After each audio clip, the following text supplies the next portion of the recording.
getting the soil test done, it's best to get that done as soon as possible. As soon as you have your block of land, that's going to enable us to read that report, have a further discussion with the engineers. Depending on the classification that soil test is going to then dictate the perimeters the engineers have to go to, will then affect the overall cost.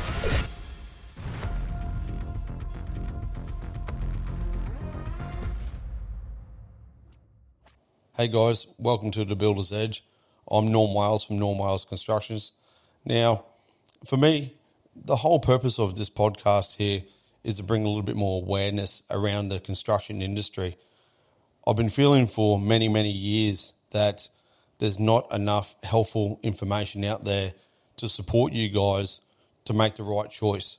Now, we are a smaller family independent building company, and we're not here to build everybody's home.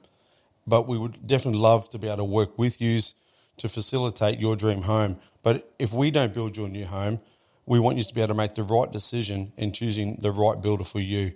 So hopefully the information that I'm able to provide through this podcast can be informative and helpful, that you can now create your dream home.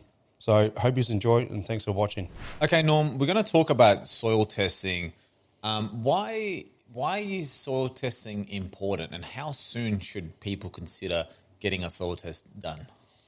Yeah, look, a soil test is a very key ingredient to tying together all your plans and specifications. And getting the soil test done, it's best to get that done as soon as possible. If you are requiring a septic tank and you don't have sewer facilities there, when you get your soil test done, you're best getting a percolation test done there as well. So tying all those things together can help save you a few dollars. But the key thing is getting the soil test done as soon as you have your block of land. That's going to enable us to read that report, have a further discussion with the engineers, and depending on the classification that soil test is going to then dictate the perimeters the engineers have to go to. Now, that's also then, to the extent that they go to, will then affect the overall cost as well. So you generally have your S sites, they're more sandy loam. Like an M site's more of the ideal, perfect sweet spot, if you want to call it there, with, not as much movement in the ground. And you start getting into your H1s and 2s there, a little bit more reactive. And then you get into your P sites there that are a little bit more problematic, I guess. They're like a poor site, like an old dumping ground and things like that. But as you go down, from your M sites, into your H's and your activity and into your poor sites, at times that you may have to remove some of that poor material and bring adequate material in there and compact that in there. So then it's done in layers, that the actual foundations that aren't as reactive, so that you'll design that to more of a H site. When it comes down to like your H sites and P sites and things there, because they're more reactive, they might require pier holing and that as well. So that's going to require more steel and concrete and that sort of stuff also. So getting a soil test done as early on as possible, the benefit you're going to gain by doing that is you can start having very early conversations around, okay, well, this is the outcome. And let's say it was a P site. Ideally, you always want to aim for an M site in a perfect world, with no rock preferably. But if it was a P site, you can still build on that there, but it's going to be a little bit more of an outlay through the foundations and the actual main setup there. So if it's going to cost you another $8,000, $15,000, more because of that soil classification there, that may then limit you picking that stone bench top or going floor to ceiling tiles or something like that as an example. Now, if that is actually then set out from the get-go, at least you can make a proper informed decision on the path you'd like to travel. Yeah. Yeah, geez, there's so much to unpack within that. For those who perhaps have never done a soil test before, what exactly happens in the process? How long does it take? Who does it? So we handle that ourselves there by engaging a independent contractor. They'll go out there and actually take different depth samples of the actual material and do their testing in-house, and then they do up a detailed report, and it'll explain the reactivity and the movement in that ground there. It'll also give you a good indication if you have rock on your site and at what depths and that as well. So that can also help you then in trying to plan ahead during that construction there, if you may encounter rock or not, you know. So if you are on a site there and you've got early signs of a rock shelf very shallow, and you happen to put septic tanks in, they're going to dig 3 meters into the ground, it might be a bit of an early conversation that you sort of have, you know, with the customers that, you know, you could come across this. But then, you know, rock is a very funny one. It is very unknown. They might do multiple sample holes and test holes there and not come across rock. But then just specifically where you decide to, you know, maybe want to dig a trench or, you know, put a pit hole in or a septic tank as an example, you could come across that, you know. Yeah. So it's always good to be aware of these sorts of things, and a good builder should be trying to explain that to you, but you have to also be a little bit of aware that yourself, that things, you know, can come into play. I mean, it makes sense when you explain it like that. I suppose on a previous episode we spoke about acquiring, you know, the question of, do you need a block of land before engaging with your builder? Is something where you're looking to acquire a block of land, can you conduct a soil test on that before buying a block of land?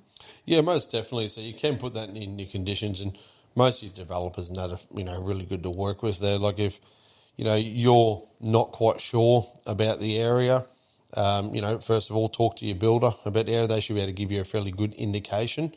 But for the minimal outlay of getting a soil test done, it far outweighs, you know, the price of what it could cost you if it was a problematic site. And just because the neighbours have had one done and the one next to you might have had one done or behind you, doesn't mean your block is, you know. So good indication that it could be similar, but we have had in the past that we've built a house here and the one next door has been a completely different classification. Yeah. I mean, how much can the condition of a site actually affect the build? Look, it can have a major effect to the build there. You know, it does vary to the method of the construction. You know, is it on stumps? Is it a slab on ground? Is it a double-storey home? So the knock-on effect can be greater than others. But, yeah, it definitely can start putting a bit of a hole in the budget if it wasn't actually really allowed for from the, you know, the very beginning. Yeah. Have you ever encountered anybody who's, I mean, you guys wouldn't proceed without doing a soil test? No. For ourselves, that's pretty much the number one thing we get done. As soon as we can get that soil test done, we get that done so we can inform the customer on what we believe is, you know, going to be the outsets and, you know, potential issues if we believe there's something there. I mean, do you face many objections when it comes to people doing soil tests? Is it a financial thing, or is it 9 times out of 10 it's a no-brainer for people to get? Oh, look, I do believe most times it is a no-brainer there for people. Sometimes it can be a timing aspect that we, as I said, like to do a soil test there as soon as we possibly can and book them in and get that process into play, so then we can give you more helpful information to make the right decisions moving forward as we keep layering up the concepts and the plans. But sometimes there is a little bit of pushback, I guess, from people that maybe ain't quite right to take that process. That could be, you know, funds. It could be timing. Could be many things from their sides there. But, you know, if you're seriously going to be building, starting with at least a basic concept and a soil test there is the first foot in the door. Yeah, I love that. Well, there's not much else really. I mean, it's such a no-brainer thing, right? If you're going to be building your forever home, everything starts at the foundations, right? So this is an absolute, perhaps non-negotiable, you'd say? Oh, look, definitely it's something that you have to get done either way. You know, unfortunately, we do see and hear of other people, and when I mean other people, other building companies there not getting soil tests done until after they've got contracts signed. So they've just signed a contract on a specific classification, and then they'll get a soil test done, and it's completely opposite to what it was, and then that becomes then quite a Whoa. large mistake. It's What a happens at that point? well, look, the cost of the actual project in itself is going to go up there. You know what I mean? So if you have to, put pier holes in, or you come across a really problematic site, we've had, customers in the past there have bought cheap sites and without getting soil tests and that done. And when we got the soil test done, it'd been a bit of a problematic site there, then the outcome of what it cost them to get that to the level it needed to be, they would have been best investing that little bit more money and buying another site. Yeah. Wow. So best practices, get it in nice and early. Don't muck 100%. around. No, definitely. Yeah, love that. All right, well, on that note, we're going to jump into our Get to Know Your Norm jar and get you the question of the day and wrap up this episode. Thanking you. All right. Here we go. Okay. Norm, what's a skill you wish was taught in schools but isn't? I actually, I work with Australia more so because I believe they might do it interstate, but I'll go around the concept of, like driving. As in driving vehicles? Like driving vehicles like cars and things, but more on the aspect that I believe like we all get our learners and have to, go for your P's and your license and that there. I think a good skill set would be actually to learn how to change a car tyre.